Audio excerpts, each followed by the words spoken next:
Can you say hard hats, folks? Hard hats, lunch pail, steel toe boots. Anything short of a championship this year is a failure. Look at this boomer right here.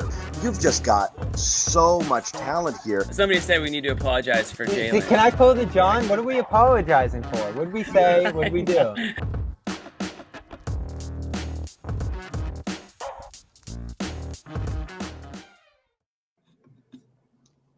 Love that intro. What's up, fellas? Look at this boomer right here. How we doing? Hard hats, steel toe boots, Bobby Manning, Josue Pavon, Jimmy Toscano here after a nice little Celtics win on a Saturday afternoon. How are you? 145-108 over the less than stellar Clippers. I'm a little disappointed in that team. I think they mailed it in early on, or at least at some point, and not impressed by the Clippers. We'll get into them maybe a little bit later, but it's all about the Celtics. Back-to-back, just offensive juggernaut style performances. They dropped 145 tonight. They dropped 144 against the Kings, and they are the kings of the NBA right now, guys. And we'll start with you, Bobby. Just opening thoughts on this performance this afternoon here in Los Angeles. Yeah, I didn't know what to expect, especially once Kawhi got ruled out and Tatum played through the ankle, which came up a couple of times on some of those flagrant fouls, but didn't hobble him at all through a terrific performance here, especially shooting the ball. This is Tatum's best shooting game, maybe of the month or in a month. So he led the way with shooting off the dribble, something we talked about last show in the Kings game. He missed a lot of those in that Warriors game.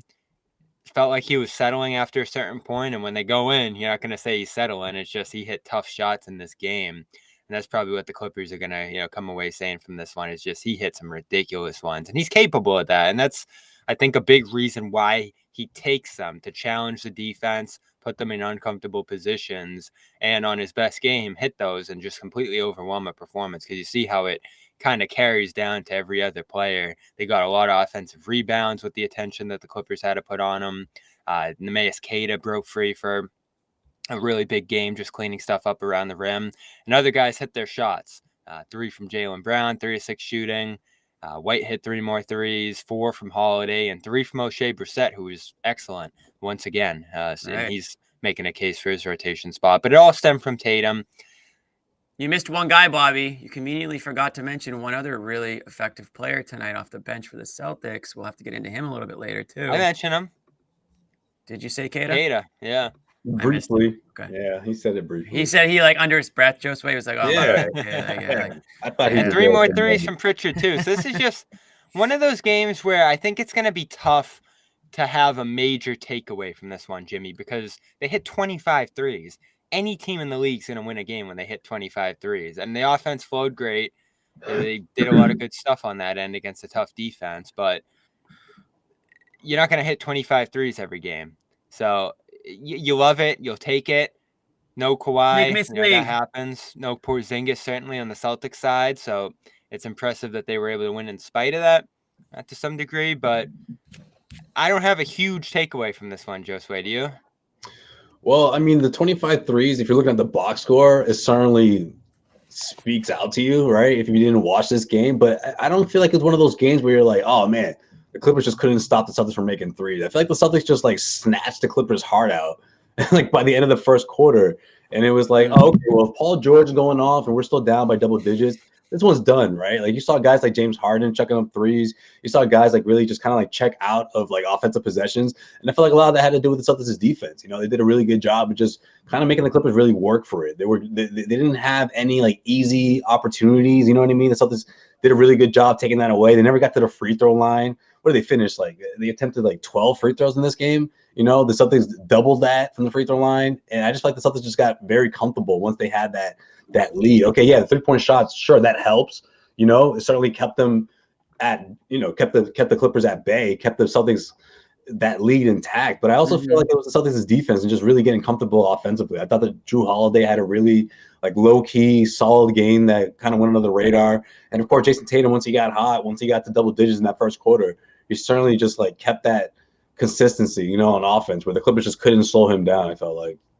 Yeah, 25 of 53 from 3-point land for the Celtics. Like Bobby said, it's tough to lose when the shots are falling that way. Just what you mentioned, Holiday, great game for him tonight on both ends. I mean, he ended up with 20 points tonight. So if you're getting 20 points from Holiday, those are points that, I mean, listen, we know Holiday can contribute on the offensive side, but you're not even really expecting him to go for 20 plus a night. So if that's where you're at, I mean, the starting lineup right now has just been clicking. And yeah, they didn't have Porzingis tonight, but whether it's Holiday, White, he had 18 tonight, so he just missed that 20-point marker. Bobby, you mentioned Tatum, great bounce back game for him. One of his better shooting nights. It seemed like he wanted to make he was aggressive out there, I thought, and he was getting to his spots on the court. I thought the Clippers were just a step behind. I don't know. I don't watch enough of Clippers to know if this is just who they are, but uninspiring basketball from the Clippers. And if I'm a fan of that organization or that team, I'm not happy with what I'm looking at, whether it's George, Harden, Westbrook. Obviously, they didn't have Kawhi tonight, so you have to consider that. But I don't think that would have been a big enough difference in this one to really change things.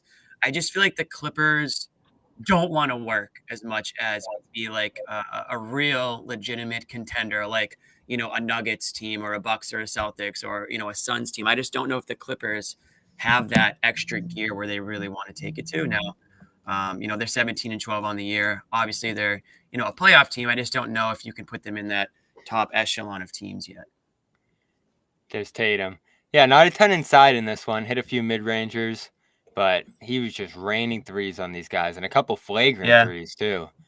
Just ridiculous for him. Yeah, so he's going to do this some nights.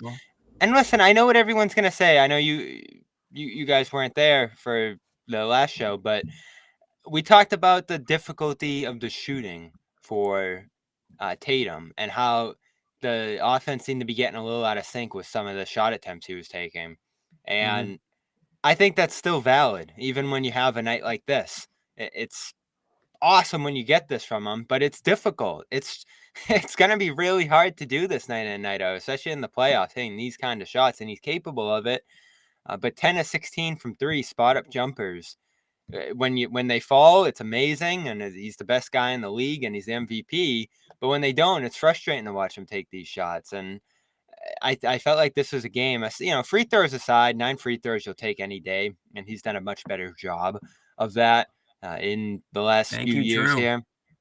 But I feel like he just hit tough shots in this game, and I don't know what else to say beyond that. Like, I don't think there was anything he adjusted on coming out of the recent struggles, and certainly the Clippers were a step slow behind him, Jimmy. There was a matchup on the baseline where Kobe Brown, the rookie, was in front of him, and Tatum just exploded by him and dunked with ease. So there was some good stuff in terms of getting to the basket at times, but this one, the overwhelming win here was driven by some incredible spot-up shooting from Tatum. And this is, when you talk to the team, Jimmy, and you're like, why does he take so many spot-up threes?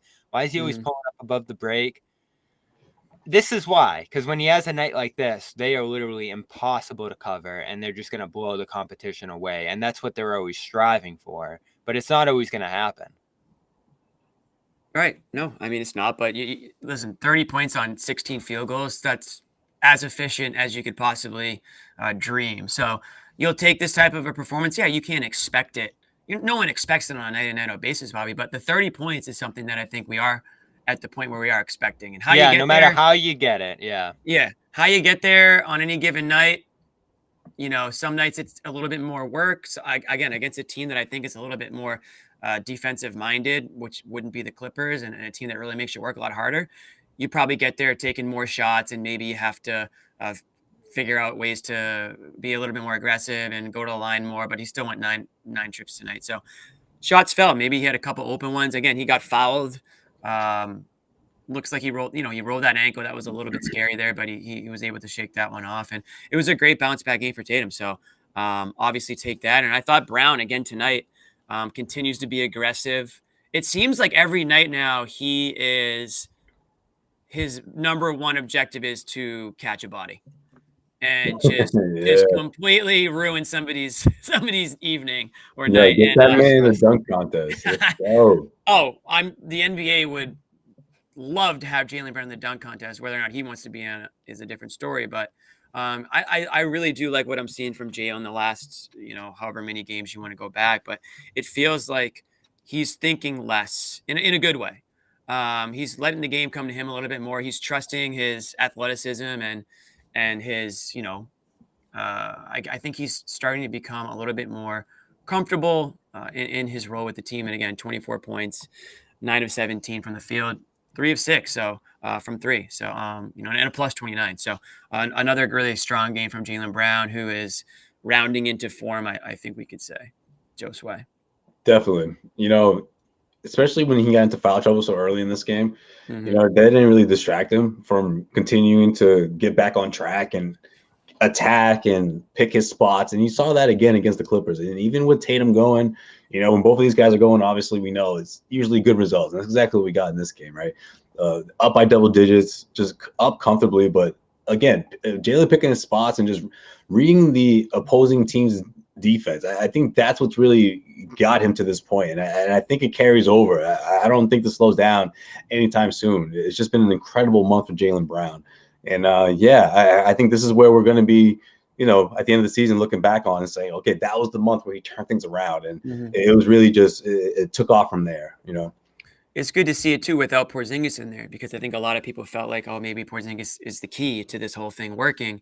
And, he's dealing with some injury stuff right now, which I think we all expected to some capacity this season. And to see the Celtics still able and to see Jaylen Brown still be able to contribute and really not skip a beat out there, it's a good sign, because there are going to be games throughout the year where you're going to miss a Porzingis, or we already know that Horford's going to miss games on the back-to-backs, and it's a long season. Tatum and Brown are going to be there too.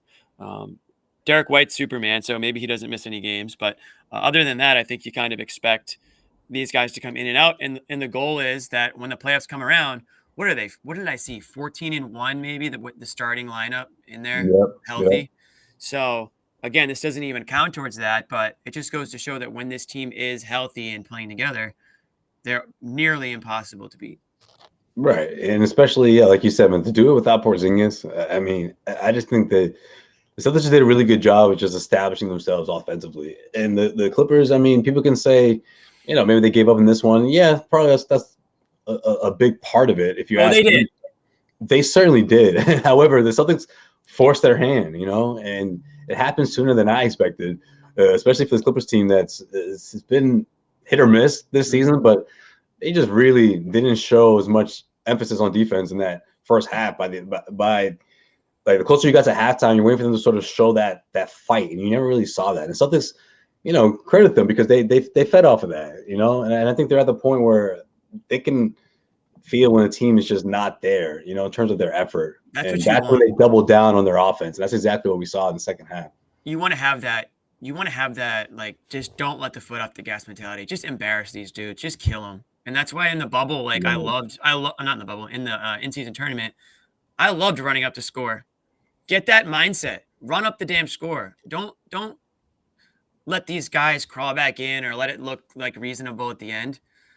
Blow them out of there, especially if they're not going to show any effort, or if they're not going to, if they're playing 50 or 75% at that point, keep going strong. I mean, that doesn't mean I want the starters to play, 40 minutes still in a blowout, but when the second unit came in tonight in the fourth quarter, they kept it going. I mean, that's the quote unquote, the stay ready crew, Tatum called them.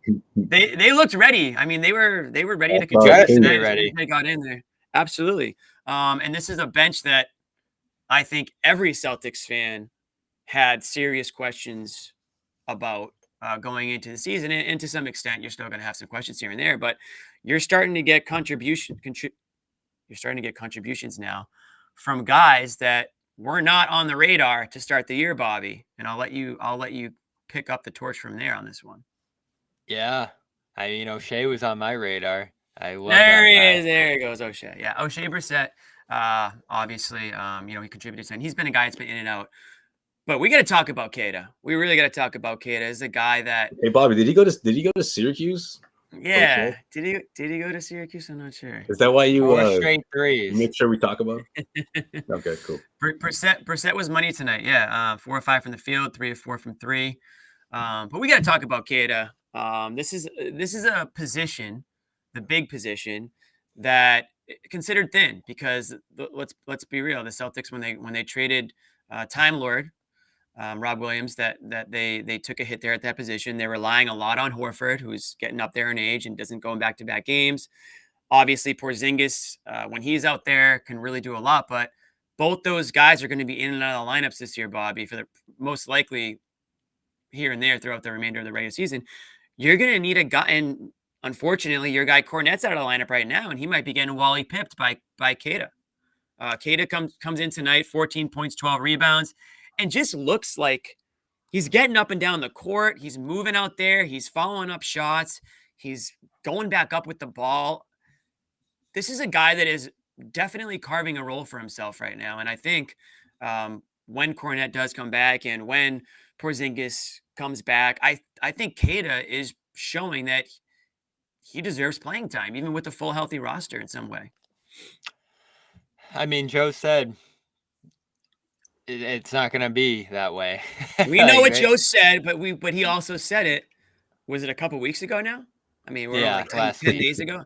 I mean, things change, Bobby. Throughout the course of the season, guys are in and out. Guys improve. They show something maybe in a game that they weren't able to show in a practice. And Joe, one thing we've learned about Joe is that you need to be in his circle of trust. Once you're in the circle of trust, you're like Marcus Smart, whoever it is, you're going to get that playing time. But getting in there is the hard part. These guys, whether it's O'Shea, whether it's Queta, they're making the most of their opportunity right now. So what Joe said 2 weeks ago might have been true 2 weeks ago. And then Joe would be the first guy to tell you that was the truth and that was the case 2 weeks ago. But now things might be changing a little bit. If you find a guy that's contributing the way Queta is, why would you just say, oh, we're going to ignore that? It's not about ignoring it. He's the fourth center on the roster. So if someone's out, he'll play. But he's not far from the third. He's not far from the third. I think that's fair. Yeah, I think that's fair. And listen, Kornet's not in an insurmountable position, especially since the last handful of games before he got hurt. The numbers weren't great with him out there. And really all year, they're just edging out like a +1 with Kornet on the court. And Queta's got some gaudy plus-minus numbers so far. And again, it's a small sample size here, but he's doing a great job screening. And in this game, they utilized him in a nice way defensively, where the Clippers had some lineups out there that didn't have much shooting. So they were able to stash him on Kobe Brown and some non-shooters out there and have him play in the paint area, as they often do with their centers, especially when they go to some of the double big looks out there. That can be an effective defensive alignment for them. So I love the way they utilize Queta in this game. Now, the rebounds, a lot of them are off his own misses, and man, he has to finish some of those bunnies. I mean, even me and Josue were saying he got Cole Anthony in the post.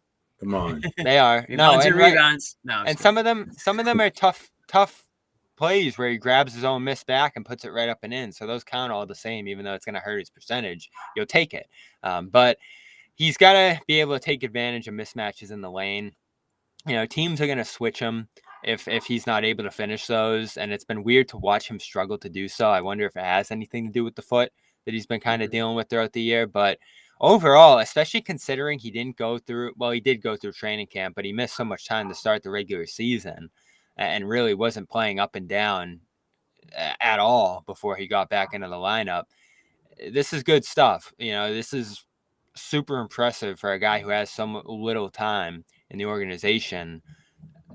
To be able to do this is impressive for sure. But I feel like if you're adding up their games as a whole, Jimmy, just in terms of the connectivity, all the little things that they like doing out there with their centers, and especially the defense, which I think is probably the biggest gap between them right now in Kornet's favor, you're probably leaning Luke when he gets back. But as you said, it's not an insurmountable position. I was reading the comments. What did you just say as the reason why you're leaning Luke? I just think overall, in other words, you just heard that you're leaning Luke. I heard leaning Luke, and now I need to really pay attention again. Overall, you're getting more out of Luke, I think, as a whole. In what way, though? I'm genuinely asking, like, in what way do you think you get more from Luke than you do, like, from a night that Queta just gave you a double-double, 14 and 12? I feel like Luke should be able to fall into 10 rebounds a night, but he just he doesn't. I think the defense, I think the passing, I think the screening positions on the floor. I mean, there was one really tough three tonight where Queta just couldn't get the three down, and Tatum had a hit, spot up three right over his guy, and he hit it. But those are the little things I think they're looking at that they want out of their centers. And listen, it's great. He's probably a better scorer than Luke, being able to get opportunities inside to shoot.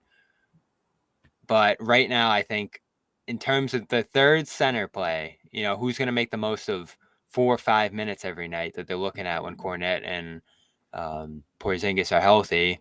I think they like Luke in that position. Now, there might be a debate in terms of you need 20 minutes out of a guy who's going to give you more over that stretch, just because of some of the fouling issues Luke's had. And Queta's fouled too here. Like, I think it's close, Jimmy. Like, I think that's the fair way to look at this, is that there's pros and cons both ways.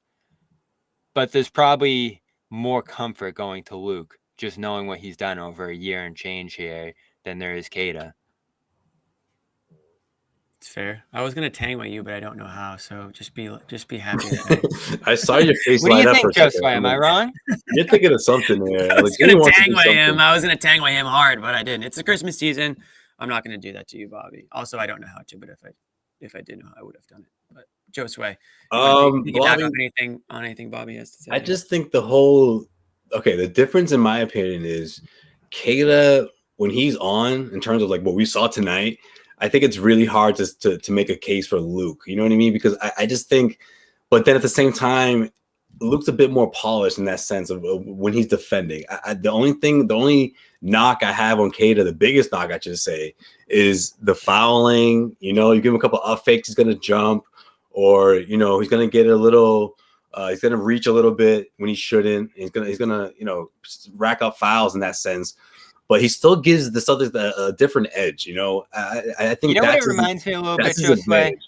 What's it remind you of? The Tice Rob thing we used to do. Tyson Rob, yeah, right? something like that. Thompson and Rob to some degree. Against a young Rob, yeah, something like that. You have a more physically dominant player in Queta who brings. He just has to find a way that he has to hone in that dominance. Right. I think the foul trouble and the screens. He got hit for a couple of screens in today's game. It's the same argument we're having as we had then. Like, do you want the more solid player who you can trust possession to possession? And that's what it's going to come down to in the playoffs. Or do you want the guy with the higher upside here? And listen, I don't think Luke has 14 and 12 in him, certainly here. Queta's a much better rebounder than him. But possession for possession, when every possession counts, who can you trust more? And that's what it's going to early this NFL season with FanDuel, America's #1 sportsbook. Right now, new customers get $150 in bonus bets with any winning $5 money bet. That's $150 if your team wins. If you've been thinking about joining FanDuel, there's no better time to get in on the action, NFL. The app is so easy to use. There's a wide range of betting options, including you got spreads, you get your player props, you got over-unders, and more. So visit FanDuel.com/Boston and kick off the NFL season. FanDuel, official partner of the NFL. Check out FanDuel. I had to do it, Bobby. You tested me. You were trying to get me to do it. I think when you started going into. I think you figured it out, Bobby. I think you figured out how to do it. I figured it out. I had to do it. That was for everybody in the chat who was demanding it. But I see your point too, Bob. I understand where you're coming from. There is a little bit more. Someone this said kills me because someone said Luke is Queta. 2023's Roy Hibbert. Yikes. Ooh, Roy the Hibbert. tough thing. The tough thing for me here is that I do love Queta. Like, when they signed him, I was shocked that they got this guy on a two-way. I mean, this guy is much better than a two-way player coming out of Sacramento, and they loved him there. I was surprised they let him go to sign JaVale McGee. And they had developed him over a year plus, and were working on him over multiple summer leagues to get him into their big man rotation. So this is a player I really like, and I think has some long-term potential with the Celtics here. What we might be arguing over here is that if anything happens to Porzingis and Horford, and we're in agreement, right? Neither of these guys are probably going to play on a night where you have Horford and Porzingis in the playoffs. Maybe like 3 minutes. So it's not a they're not playoff rotate. I mean, they're going to go down to 8 guys in the playoffs, right? Yeah. Those guys aren't going to sniff So- it, ideally. So we're debating over, I guess, who'd be more ready to step in case of injury or something like that. And honestly, neither of these guys are ready for that. So that's the tricky spot that this team's in. Is I think they like both of these guys as depth bigs, but if either of the frontline bigs, certainly Porzingis got hurt, you'd be screwed. And that's a difficult position that they're going to have to figure out coming into this deadline here, because I think they like all these guys, but they like them all when they're healthy and they're all in their roles. And you know, in a regular season game, Queta and Kornet can step up and give you these good games, but the two bigs in front of them are just so much better than them. Yeah, So, I mean, no one's saying slide him into the starting lineup, but you need to have bench depth. And I think, don't forget, Queta might have already passed Luke earlier in the season if he didn't enter the year hurt. That's a good point. I think a lot of people forget that maybe Queta He had a was on great that preseason. trajectory. He had a really good preseason. He kind of was on everybody's radar. And then was it a foot injury that he kind of entered the year with a foot injury? I'm not even sure how he got it. He had a stress. He had a stress fracture in July before they even signed him in summer league that didn't seem to fully heal, and he's still going through sort of the ups and downs of coming back from that. It feels like, you know, he says it bothers him some days, and he has the ups and downs with that. So that's still something to watch here from a health perspective with him. Like, I still don't think we've seen him at 100%. He's getting there, which, if this is what he's doing at less than 100%, pretty impressive. So I'm excited about his future, his potential here, but we're still early on in the process of his development. And the one thing you do have to say here is it's probably time to sign him. Like, I know you want to wait, and if he gets hurt or something, this gives you some insurance against that possibly happening, and he'd probably want like a multi-year contract if they did sign him. But he can't play in the playoffs on this two-way deal he's on right now. So I think he's shown enough to at least be signed to a standard contract here. I think we can all agree on that. Yeah, I think so. Yeah. I mean, if he keeps this up, and obviously barring any injuries, yeah, absolutely. We talked about Blake Griffin before, but if he keeps this up, I don't think they have to call him. I don't. No, I mean, Cade is going to have a bigger effect out there on the court. I mean, yeah, sign Blake Griffin as your assistant coach or something if you want him around the guys, but I don't think he's doing much for you, you know, in terms of on the court stuff at this point. So yeah, I mean, that's probably my takeaway from this game, Bobby. I mean, I know we were talking about what takeaways. Obviously, Tatum, you know, coming back and playing well and hitting shots is great, but just getting contributions from a guy like Queta that, again, this was somebody that wasn't in the rotation at all. So you've had recently, you know, you've seen some Queta, you've seen some Stevens, right? You saw Brissett a little bit back tonight. So they don't have a bench of complete misfits, right? They do have players who, in a pinch, they can go to. And again, it's not an ideal situation if this was playoffs.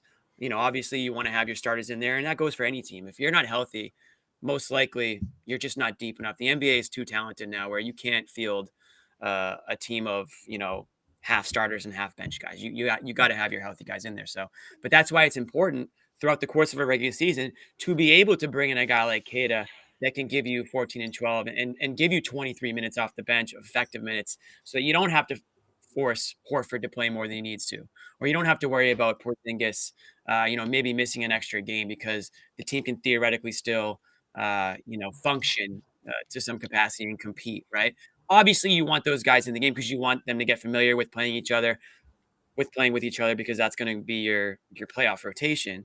But to be able to go 8-9 deep in the regular season, that's what you want. I mean, so to me, it's a great thing to see Queta be able to contribute in that fashion. And what's that mean for Luke? I guess we'll find out. I think it is going to be a competition, as it should be. I mean, Luke is certainly not a player that is in a situation where he's just, and Luke's coming back off injury now, where he's not just going to be given his role back. You got to, again, it's the same as anybody else on a, you know, fringe rotation spot here where it's you earn that playing time. So if Luke is the guy, then he'll have to earn it back and show that in practice, and maybe he'll get an opportunity, I'm sure, at some point again in the regular season. And if he does his job, then fine. If he doesn't, I think Joe is going to be a lot more inclined to now bring in Queta, right? Like he's not going to just ignore that possibility as maybe he would have earlier in the season because he's now seen it. I think we have to consider Brissett's run here too. Totally. He gives them a smaller look out there at the 4. And one thing I found interesting looking at the last handful of games here is you can see Joe looking for some double big combinations. I know Brissett's not a big, but they've played him with Horford. They've played Queta with Horford, and they've played Luke with Horford. So they're looking for a 4 or a 5 with Horford that can allow them to play a little bit bigger on the offensive glass, especially. And out of the 3 guys here, I know Cater's a great rebounder, but Brissett's been super timely with the offensive boards.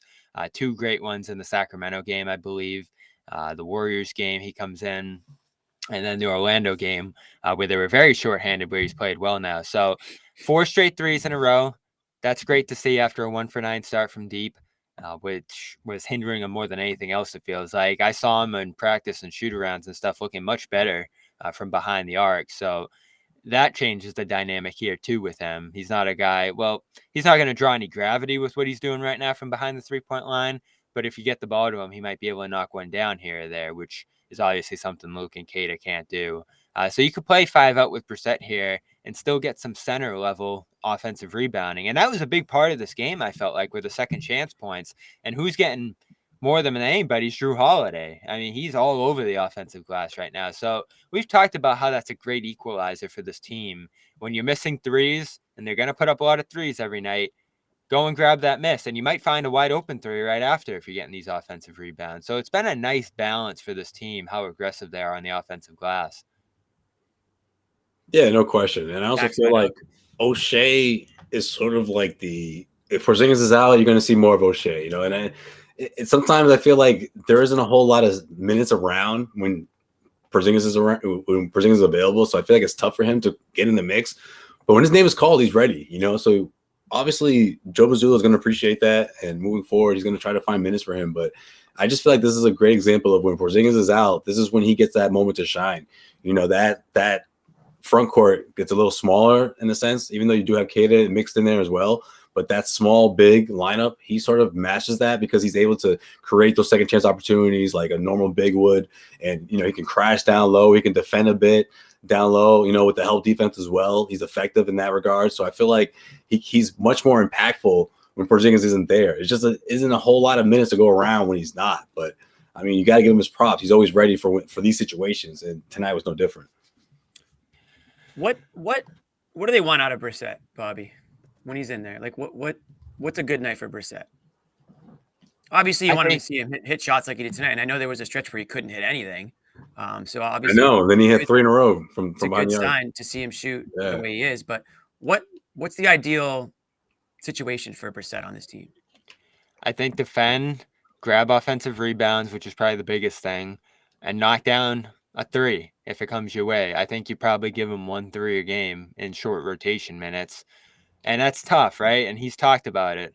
You know, after that game where he got back in the rotation, he's like, this is the toughest position to be in all of sports. And I was, you know, I was down at the G League showcase this week, and it's full of guys like this who got 1 shot a game in their situations, couldn't hit them, and you end up in the G League. So that's exactly where he was to start this year.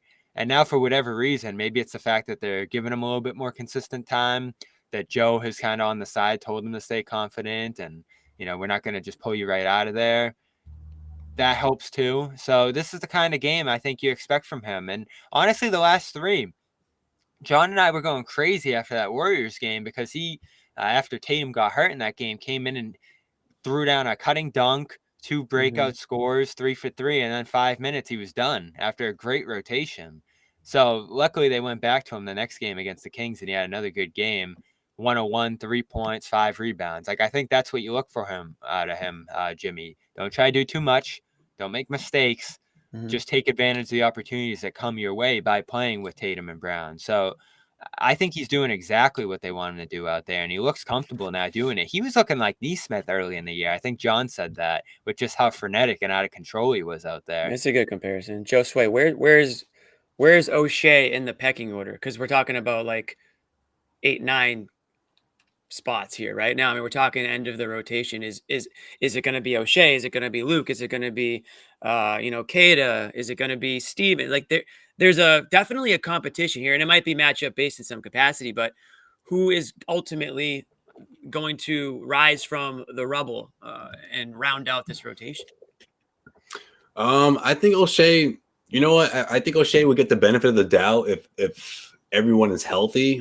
But I think the only person right now that's really knocking on that door is Queta, if I'm being completely honest. Especially when you think about, like you said, Jimmy, in game situations when the Celtics are up comfortably and they just kind of need someone to come in there and just create stops, then you go with Queta. If you're more hungry for extra possessions, you're down a bit, 6, 7 points. You're not completely out of it, but you just need those extra possessions. That's when Brissett, I think, is much more effective, especially when he's left open in the corner and he's able to, get to his spot and knock down that 3-point shot. Then all of a sudden, he's able to affect both ends of the floor, and then that's going to make him a shoo-in to lock down that 9th spot in the rotation, which is realistically probably somewhat his goal or where he is right now in the sense of where he is in the depth chart. But yeah, I think he's somewhere around there, again, when this team's completely healthy, when someone like Porzingis is out or another big is out, I think that those opportunities open up much more for guys like him and Queta.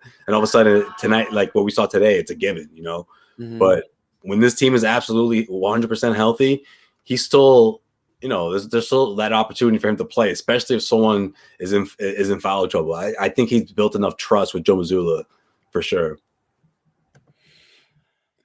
Yeah, Word. I I would agree. Quotes coming Yeah, I out was of seeing if there's anything going on Twitter. Obviously, we're not on the road here. Bobby, you going to LA for Lakers on Christmas?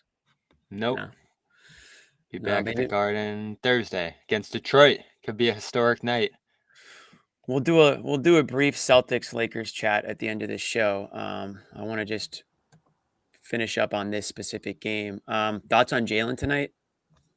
I mentioned him briefly off the beginning of the show, but I feel like he's just playing more consistent than I think we've seen in the past. Again, I plus think he knows what 29. his role is going to be night tonight now, which is what they need to figure out to begin this year. He's going to be the guy that's more inside to Tatum's perimeter game, and looks like he's finding more cutting lanes than he did in the past. And we've talked about the defense. I thought it was really good tonight again, primarily on James Harden, who he did a great job with there in the second round against the Sixers. Harden's stat line looked great, 14-9, but 4 turnovers, 6 of 13. I think you'll live with that against him, and just 2 threes. No free throw attempts for James Harden in this game. How often do you see that? And a minus Crazy. 34. So minus they 34. did a great job on him. Yeah, no, and that's such a James Harden type of a stat. minus 34. I mean, when you talk about just kind of giving up and just sort of half-assing it out there, I don't know how you can't think of James Harden as one of those guys that's kind of been. They really flattened out the Clippers. He completely checked out of this game, man. Just like chucking threes, a few dribbles. Oh, you're not gonna let me through? All right, whatever. Like just chucking it up, passing it away, or passing it off. Like at least Paul George had somewhat of the offensive rhythm where the Clippers are kind of like, okay, if we can get somebody else going, then we got a shot at this. But it wasn't gonna be Harden. Like you knew that entire game, there was no way he was gonna actually fight to find his offense this game. Yeah, and they did a great job flattening out the Clippers. This was a impressive defensive game from the Celtics for me because there is some shooting. There are some threats on that Clippers side you had to worry about, even with Kawhi down. But they had George playing one-on-one, and you saw him stepping inside to hit those mid-rangers early, but it wasn't too damaging. They held the Clippers to 21 in that first quarter, which I have to feel like is the least or right up there with the least amount of points the Celtics have given up in a quarter all year. So that set a great tone for this game. And I know, we were worried about some of the offensive stuff from that Warriors game. I think the bigger concern internally was the defense that the Celtics played that night. And that's slipping a little bit going into that game. And then, of course, on that night against Steph Curry, they've locked up since. Like the way they tightened up after that it was like a 40-38 first quarter in Sacramento, Jimmy. And then they tightened up defensively the rest of the night and pulled away in that game. Tonight they were defending from the start and doing it effectively just to keep the paint away from all those guys and force them to just shoot pull-up jumpers, which didn't fall for LA in this game. So Celtics got back to defense. Doing so without Porzingis is impressive. And if they can carry that into the Lakers game, they're probably going to win that one, because I know it's going to be a fun contrast to styles here.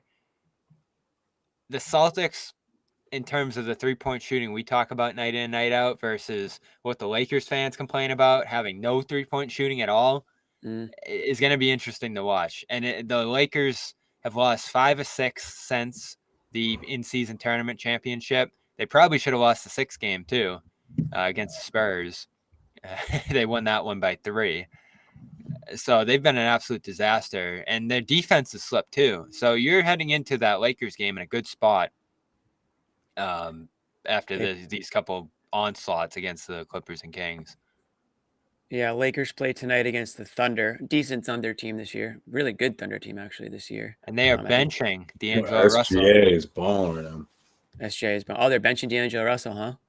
Yeah, I don't know who's stepping in his place, but it was funny. He was talking the other night. Yeah, they're going with LeBron, Reddish, Prince, Vanderbilt, Davis. And I'm sure that's who LeBron imagined playing with when he went out to the Lakers 5 years ago. Yeah. Cam Reddish, Taurean Prince, and Jared Vanderbilt. Yeah, they've got some roster issues for sure, but you can't count them out. I mean, we've seen that when, obviously based on that in-season tournament, at least going off of that there is an on switch to these guys. And I feel like Christmas Day, that's an on switch. So you got to show up ready to play. You obviously can't take LeBron and Davis for granted, because on any given night, those could be the 2 best players in the league. But yeah, the Lakers definitely have some issues to work through. And you mentioned it already, Bobby, their outside shooting is nowhere where it needs to be. Celtics, on the other hand, I just saw a stat. I'll go ahead and read this. The Celtics made a total of 47 3-pointers in their last 2 games, 22 against the Kings, 25 against the Do we have a record? Clippers.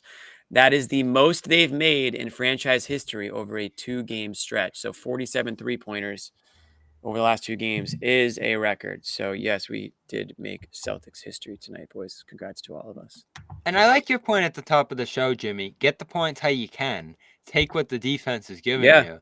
I have no problem with the spot-up shooting here if that's where you saw opportunities to score from. And certainly something was available there that made them take that many and make that many. But they also posted up in this game. And then against Sacramento, all the pick-and-roll action, all the inside-out play, the passing, and Derrick White, again, big part of that game, big part of this game on both ends too. His consistency is just astounding. And I know we didn't get to talk about it with you guys, but the all-star case for him. I was just going to bring that up. I'm glad you went there. He's making that case, man. Oh, there's definitely a case. I mean, think about the fact that the Celtics are arguably the best team in the NBA. It's not unheard of to bring 3 guys to and not even close to. They want to bring 5. I know. Well, that's the problem is now you're gonna have to make a cut here or there. But if they're all getting in on the Derrick White train, we've seen, this team publicize, really make a case for something and have it happen.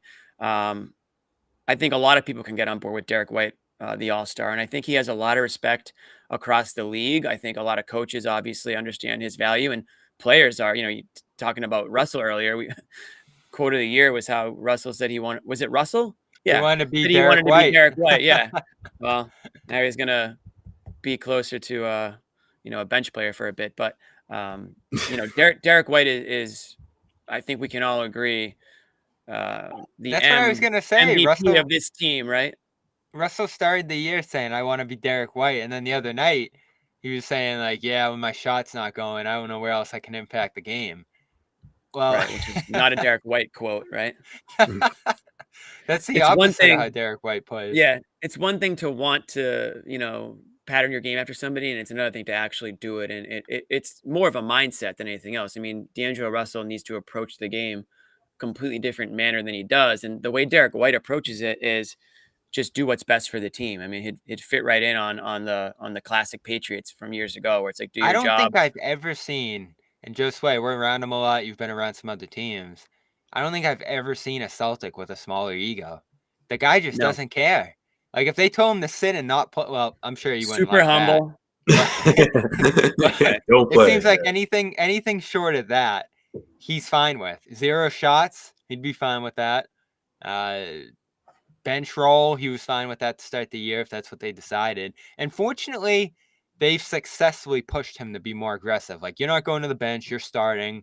Take these shots, be super aggressive out there, and that's how he's played. Yeah, definitely. And he's just been so disciplined and determined, and that the type of all the reviews that we heard coming in right when he first got traded to the Celtics, like I feel like he's exceeded those expectations that a lot of what Brad Stevens was talking about, and him being a glue guy and essentially adapting to the system, and he's gone beyond that for sure. People can say what they want about this being a contract year and that, man, he could be playing himself out of the city, but regardless, if he's the Celtics, you take that because it doesn't matter what role he's in, he's gonna shine. He's gonna make himself impactful. And I think we're talking about All-Star Weekend and the Celtics, and if they're still, in my opinion, they probably will be the top team in the East or top team in the NBA, then yeah, you definitely have to have a conversation about Derrick White. And I'm sure people across the league will be having that same conversation, thinking that the Celtics very well do have 3 full-fledged All-Stars, and Derrick White is definitely one of them. I find this comment interesting here.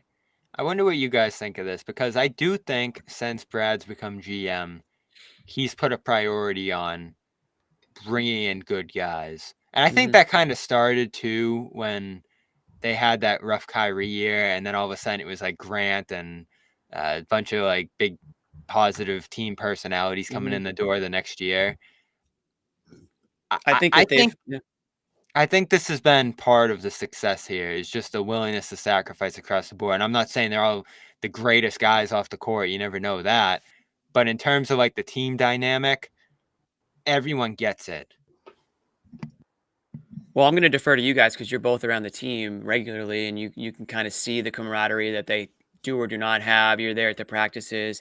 It's very important to not only have high character, but to gel together and to want to play for each other. It's not just going to work. These aren't just your coworkers that you have to hang out, that you have to, you know, uh, basically just like put up with for your 9 to 5 job. Like these are people that you are going to war with, right? In some way, right? So you want to be able to fight with them. You want to play for them. You want to know what they like, what they don't like, what their interests are. You want to feel like a family, right? So I would agree that I think the character is definitely important. And it's been like that for a number of years now. I mean, going back to Kemba, I mean, that was a high character guy, right? I mean, so they have definitely, it seems like they've made a focus. Josue, not a high character guy, just left us in the middle of our show. Just kidding. They Al Horford, I mean, there's you can go down the line with players. Yeah, it kind of started with Horford. Yeah, absolutely. So, and it's important. And I think it does have an effect. And just to circle back to Derrick White, there he is. Josue's back. He's got high character after all. Derrick White is honestly right up there. No, you're good, dude. Always says the right things. And you feel like he means it. He's a super humble guy, plays his role, and doesn't overstep his bounds, doesn't try to do too much. You're never gonna be like, wow, Derrick White, like, why is he trying to be so flashy out there? Like he couldn't be less flashy if he tried. Yeah, that's the sense I've gotten, Josue. I think that's been successful this year. The willingness to sacrifice and focus on a team dynamic where they're bringing in guys who just get it. Like I think the Celtics genuinely feel like if you're gonna be thinking about your contract or your shots or your role, even if you might help this team, you're not gonna be here. They're not gonna go for guys like that. I would agree with that. I mean, at this point, there's got to be a they have a bigger goal than themselves. It's not about personal accolades on this team. At least it shouldn't be. Right. Any team with championship aspirations, that has to be the common, the common goal between everybody on the team. That should be right above the door when you walk in. We, not me, basically. Like that should be their. That doesn't should get be you Notre in an Dame. All-Star game, though. Unfortunately, It doesn't. I think that That might should be be their low. slogan. winning like does. Winning, Winning- Notre Dame has theirs. Yeah, exactly. No, Winning gives you a chance, though, Bob. I'm interested to see how that shakes out because I can just rattle off the top of my head guys that might get consideration above him. Certainly, you're thinking of Brunson, Halliburton, Mitchell, and Garland. I know Maxey. Garland's hurt now. Maxey. So there's Garland? 5 guards right there. Jimmy Butler. Listen, it's not going to be easy, but I think the point is, and whether or not he makes it, at the end of the day, yeah, it'd be great for him if he could make it, and it would really, show that people are noticing what he does. But regardless, I think we can all agree that he's playing at that level, at least for this team, and he's a huge reason why they are where they are right now. And he's just on both ends of the court. Again, we've talked about it before. Him and Holiday, if they're healthy, there's not 2 other guards in the league that I would want to play against. Which game did he Less miss than this them. year? Less than them, like if I'm an opposing player. He missed I a see. game. Was it for a personal reason, right? Did it have to do with the birth of his son? Yeah, No, it was the second one after that. There was 2 of them.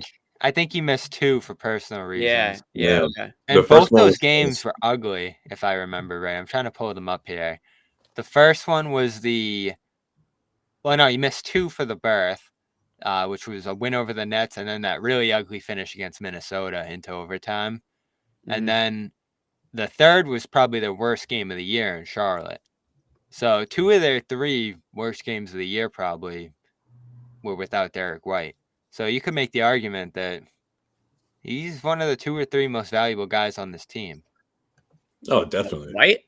I think at this point of the season, that's one thing that most people would agree with, which wasn't something that people were saying coming in. Maybe it was like a hot take, but now not so much. I feel like it's set in stone that he's that important. Whether that means he's an all-star or not, like you said, I mean, if you look across the league or look across the Eastern Conference, the top tier guards in the conference, I mean, it's tough. There's a lot of them. There's probably like 4 or 5, but he's certainly in that conversation, though. And then when ESPN put out that list where he wasn't even on it, this makes people. The top 100. I know. Yeah. This I forgot Louis too. This reminds us There's a of lot how of guards in the ridiculous, East. how crazy ridiculous that list was. That was a huge miss on their part. Mikal Bridges And in the East. we all said it. I don't know if collectively we thought White would be this good. But we all said, like, where's Derrick White on this list? There's no way there's 100 players better than Derrick White. So, and maybe that's motivation for him too. I don't know that he uses like negative, whatever. I think Jaylen Brown thrives off trying to prove people wrong and thrives off like the negativity and things like that. I don't know if Derrick White. I think White's completely It's the same level. thing. And Right. that's the good thing I know, about I him feel- is he's gotten into his own head, I think, clearly at times over the shooting, but he's moved past that, it looks like, at least in Boston. But other than that, nothing seems to rattle him. Calls, getting shaken up physically. I mean, he Right. goes down like a bowling ball. Have you ever sometimes seen for a him bunch of angry? runs. Never see him angry. About Never see him anything? upset. I wouldn't that mind seeing. helps. I wouldn't mind seeing him a little, fired up, angry at something at some point. Yeah, and I think he plays He with kind of he intensity. does it for a little bit, kind of just gives you that look, like, and then he goes back to normal. Yeah, I feel like the team-wide trend of complaining about calls has drifted a little bit in his direction, but it's not going to rattle him. And I think you need that from a guy. I mean, this move, we look back at the Horford one still as a little bit of a turning point after that awful season in 21. But this is the one that raised their ceiling because you need a connector. I think every championship team you look at has had a guy like this. Iguodala in Golden State. Cleveland had, who was on this Cleveland team, Josue, that was kind of like this? Was it like J.R. Smith and Mon Shumpert maybe? Yeah, those kinda Mon guys. Shumpert. Yeah, something like that. I mean, they weren't steady hands, certainly. So maybe Well, those aren't the Shumpert best was more. example. He was more more of an impact player on the Knicks. That's sort of what got him on the team. But yeah, that type of role. Yeah, maybe the Years Cavs ago, it didn't was have that Avery. guy. Remember Jimmy Avery Bradley? Oh, I love Davy Bradley. Yeah, Yeah, something like he didn't that. have much emotion either, Avery Bradley. Yeah, talk about a guy who didn't. Yeah. No, he was Derrick White. he was legit defender, one of the best on-ball defenders in the NBA. Avery Bradley, underrated. Right, and just like Derrick White, made a couple of all defensive second team. I think it was second team. Yeah. So there's definitely some comparisons there. Evan Turner was a connector too. Evan Turner, ET, still around, still hanging around. Sometimes I think I see him at the Garden, right? He's got a big podcast with Iguodala. That's right. That's a good podcast. Not as good as ours, but it's a good podcast. Maybe we'll get them on. We want to have Turner on at one point. Yeah. I bet you he would do it. But yeah, there's a lot of guards in the East. I don't know if White's going to pull it off. And if he does, it'll be a ginormous accomplishment given the competition he's going up against. Everybody drink. We got a ginormous saying. All right, boys. Anything else on this game? Or I think we've touched upon pretty much everything. Again, bit of a historic type win for the Celtics with the way they shot the 3-ball tonight. Yeah, and I don't want to make any big characterizations about this one from the Clippers standpoint, but even after this recent run of wins for them, they had 9 in a row. I just have a hard time imagining them being there in the finals on the other side. Like for health reasons, for connectivity reasons, and they've done a better job with that than expected. The coach is kind of in a lame duck position too, it seems like here. This whole thing just still feels a little dysfunctional, despite some recent success. Yeah. I mean, that recent success had so much to do with Kawhi, right? And I feel like him not being in the lineup and other guys are out sometimes, like they never find that run, even though it felt like they had it for a little bit in the beginning of the season. You can still say, hey, it's still early and all that, but there's so many other teams in the Western Conference where you're like, man, they could really give the Clippers a run for their money, So I don't know if I ever see the Clippers. Dallas always. I don't see them getting the benefit of the doubt in those matchups. Yeah, there's so many other teams out there where you're like, yeah, that team could beat the Clippers in the best of 7 series. So until they can find that stride where they can, override those predictions or how people feel about them, I don't see them being one of those top teams that are going to be, waiting for the Celtics or any other team in the East when it comes to the NBA Finals. The chat is basically telling me that my stream. Did my stream? You just keep getting blurrier and blurrier with each passing minute. Damn. Well, we're gonna wrap it, I think, anyways, in a couple of minutes. You guys got any? You got any? Well, Celtics Lakers, real quick. We touched upon it briefly, but what are your expectations for that game? It's a fun. We got 5 o'clock. LeBron James gonna treat it like it's the NBA Finals. Yeah, so he's gonna put on a show in LA. Yeah, he's playing tonight. Take a night off, come in fresh. Oh yeah, he's treating this like, hey, everyone, this is what it's gonna look like, guys. You know what I mean? I'm sure he's got the whole speech down. Like, hey, if we want to go to the finals, this is what it's gonna take. Like something to that effect. Like, I swear, like damn near verbatim, he's gonna say something like that. So you're gonna get a really good game. You're gonna get a really hard, fought type of matchup, type of approach from the LA Lakers, but the Celtics just have to stick with it, and I think they'll be fine. I really do. Yeah, you're gonna see. For all the complaining we do about threes, as I said earlier, you'd much rather be complaining about too many threes than too few, because it makes it so hard to win night in, night out when you don't have enough threes. And that's what the Lakers have to do. They play tight games every night. It might test the Celtics' ability to win in the clutch if it comes to that, especially if Porzingis can't go.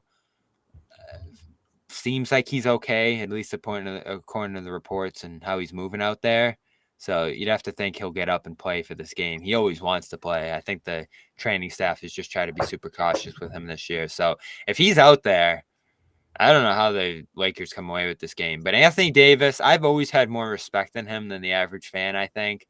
Yeah, I don't know how he's become so marginalized, because you see what he did in that in-season tournament, like 4 or 5 blocks every night and 30, 40 points. Like he can be a top 5 player in this league, period. But you're right, it's a consistency. So which Davis are you getting on any given night, and the health, of course, too. But man, Right. I'd still love to have him. I really would. Well, speaking of Gary Tangway, I did a podcast with him a couple weeks ago, and we talked about Davis because right after the Lakers won the in-season tournament, and it was funny. He told a quick story about when he was at NBC, and every once in a while he would write for the website, and he would walk over to us and say, what are you guys looking for today? What do you want? You know, because we were pumping out content left and right when I was one of the editors there. And he was like, I'm gonna write something on the Celtics. I think they should trade for Anthony Davis. And he wrote up something. We posted it, and somehow it got picked up. Like, you know how sometimes something just back in the day, at least, it would go on Twitter. Yeah, And all of a sudden, Bleacher Report grabs it or something. Yeah. NBC Sports picks it up, and all of a sudden, later that night, Anthony Davis is getting asked, like, "Hey, there's a report out there that this you want to be traded to the Celtics, or the Celtics are going to trade for you." And Anthony Davis was like, "What the hell is that?" I'm like, "No, that's not true at all." But I think Gary's just sitting there. So you're the reason why Rich Paul had to tell everybody, hey, Literally, Celtics could trade for him if they want to, but he's not gonna go. You know, he's gonna be there for a year. He'll be a rental. that was literally how it started, Josue. It was all from Gary Wow. Tangway's article. You could probably Google it and find it somewhere. But So that was, for people who don't know, that was the Jaylen pick was going to be attached to that. You know, the whole trade package with a bunch of future picks and all that. But the big one was obviously that pick that came from the Brooklyn Nets that turned into Jaylen Brown. That was what was debated. Yeah. yeah, this might have been. It might even happen later too. Like, I think the Celtics had Tatum, and that was all. Like, I don't think the Pelicans would even pick up the phone. Oh wait, was it the Tatum pick? You mean? Yeah, I think maybe you're thinking of Butler, Josue. That was the earlier one with. Oh, okay, yeah, you're right. Yeah. Yeah. That's when IT was still on the team, right? Yeah. Because this is Yeah, what yeah. still makes that trade so tough to look back on. Because I think a bunch of people wanted Davis at that time, Yeah. Mhm. but there's a good chance you would have had to give up Tatum in that one, and you probably Well, don't do that. According to Tangway again, and he knows some people, but I think that's what it was going to take was Tatum, and the Celtics said no, that's not happening. So Right, that and was the pretty much the Pelicans got end a there. ton in terms of Ingram, Yeah. Ball, Hart, who ended up becoming a great player, boatloads of picks that they're still collecting in New Orleans. So that deal effectively propped Man. up what the Pelicans have now, which is a pretty That's why great they look team. like that, right? Exactly what they have now, right? Pelicans, man. Speaking of, we got to touch on this, and then we'll head out. But the fat clause has been activated. Oh, I thought you were gonna make a Lakers joke, being like, "What could have been if they didn't trade those guys?" Okay, go. Talking A about fat I'm talking clause and not fat Santa clause. Claus. We're not talking about Santa Claus. A different fat clause. The fat clause in Zion's contract has been activated, right? According to the report there. So now his deal Incentivized. is no longer guaranteed moving forward, which, to be honest, probably makes it much more valuable for them to trade it if they want to. But man, that was so. The way it reads was the number is 295, and that number is his weight plus his body fat index or body fat percentage. Which, I mean, wasn't this dude 285 like coming into the league? Right. I mean, Before, when he was in Duke, when he was at Duke. Yeah, I mean, he must be 325 at this point. I mean, he blew that clause out of the water. I mean, he's a big boy right now. So there's some definite problems going on over there with that I think situation. it came down to games played. He missed the games played. Yeah, no, it was a game. No, but that's what triggered. Yeah, that's what. Yeah. So it doesn't matter too much in theory. In fact, how'd this get out there? Maybe it was the team trying to wake him up a little bit, saying, man, he hasn't even been on the court enough to earn his contract yet, because they're not going to cut him, right?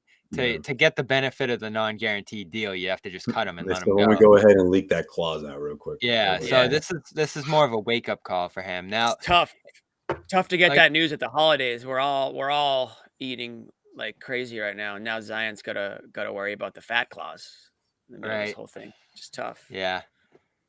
Got my eggnog, got my cookies. You ready to go? What you got? What are your Christmas plans? What's your Christmas Eve plans? You guys have anything going on tomorrow? Christmas, we know where we'll be. We'll be right here on the show, baby. I'll be with the fam, man. Nothing crazy. Just a small gathering. Getting together with the fam. Yeah, spend time with my niece. It's her first Christmas, so I There can't you wait. go. Take a picture, post it up on Oh yeah, Instagram. this will be get a the bunch of one. DMs. This will be the one we'll be showing her years from now, being like, "Look, this is your first Christmas." So All the girls. very exciting stuff. Josue's so good with kids. Working on it. Sherrod thought Josue had kids at one point, right? Did he? Did he really? He When must you have said were that coming when I into wasn't here. when you were coming Josue might. into the game. Josue might Oh have. no, that's kids. because he. No, that's because he came in. I was coming in real quick. I was coming into the game. You know, we're going through security, getting our credential and all that stuff. And Sherrod was right ahead of me. When he turned around, behind me, there was a woman with her 2 kids. And if you didn't know any better, you would think that we were all together. So it Family. So I'm holding the door for her because, you know, I'm a gentleman like that. And she's like, "Oh, thank you." And I think she said like a small thing like, "Oh, like I'm so excited about this game." So we're small talking. All Sherrod can see is a woman and 2 kids next to me. So he's like, Sherrod thought Josue brought his family. You brought the whole family to work. so he's giving me one of these, and I'm like, "Hey man, what's going on?" Like I don't even realize why he's looking at me like that. So he's kind of like, "Oh, okay." And I'm like, I'm giving that a look like, "Yep, that's right." Yeah. And he's like, family. You know how it is. So later on, he's like, "Man, I didn't know you had kids." I'm like, "Wait, what?" And then this whole thing happened. So That's funny. Bobby, you got the eggnog going strong over there? Is that what you said? Yeah, Dude, I don't Bob's an drink a eggnog ton of guy. it, but I do like a couple glasses around this time. I mean, I don't think anyone can drink a ton of eggnog. I mean, that's like some heavy cream situation going on there. But you toss a Oh little my rum in there. Josue, Huh? Jimmy's just gonna disappear. That's how worried he's getting. What'd you say? What'd you say? Nah, you're good. What'd you say, Soon Bobby? you're just gonna be like in a cloud. It's getting so boring. I know, right? Oh, am I slowly like fading away? Yeah. All right, we're gonna You're call not it. doing that like patchy thing though, so you're fine. Once he starts doing the patchy thing, then that's when you know it's there. When he's like, yeah, Whoa. he's fine. He's just a little blurry. Jimmy's blurry. coming to us After- from Brockton me- today. Me after this is me after 3 glass of spiked eggnog, Bobby. Yeah, pretty much. Now it's getting to that point. Yeah, Little rum in there, a little whiskey maybe, whatever it you happens like. fast. It happens fast, kids. So be careful out there. What else Drink do we got on responsibly. Christmas Day? I think it's Philly Heat. We got a little preview of 12 Bucks o'clock. That's a good one. Bucks Knicks today. I love the Game. NBA lineup, man. Wow. Christmas Day, let's I know. go. And the NFL's trying to hijack it. I'm boycotting NFL on Christmas. Yeah. Christmas No is one about wants the to watch NBA. that. It's Christmas the is about NBA's the day. NBA, man. Yeah, I Right. just want to put on ABC and just ride it out for the rest of the day, And man. this Noon, NFL boom, season- done. Thanksgiving's for horrible. football. They got Thanksgiving. You know, come on. That's like, yeah, Not like, just- like, Not just because the Pats about have been Christmas? bad, but like I feel like 22 teams have just kind of stunk in the NFL this year. There's like Oh, 5, don't 10 get me good started. teams. It's the Yeah. worst product I've ever seen. Ever as a football fan, this has been the worst season. And again, it's not just because the Patriots are awful, Yeah. which they are. It's because the NFL as a whole, quarterback play has gone way down. I think there's a game on right now where that was a one-sided flop, and It was like Browning versus I don't know if Yeah. Pittsburgh quarterback was back, but they had Pickett, yeah. picking whatever. All right, we're gonna call it if that's cool with you boys. Thank you let's guys get for outta hanging here. out. Yep, we want to say Merry Christmas to everybody and a happy Good to see you holidays. guys on Christmas. Join us, okay? everybody. Right We after will the be Celtics here. game. Spend some time with us. We will be here right after the game. We'll be watching it.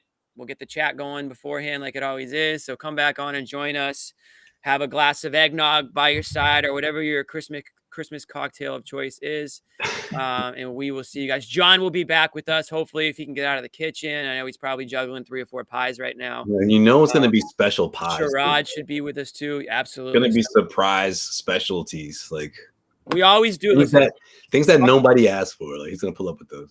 Garden Report always does it big on the holidays. We do it big on Thanksgiving. We do it big on Christmas. You don't want to miss these shows. We do it big on Halloween. Doesn't matter what the holiday is. We are here. We will be with you guys. And again, happy holidays. Merry Christmas. And we will see you all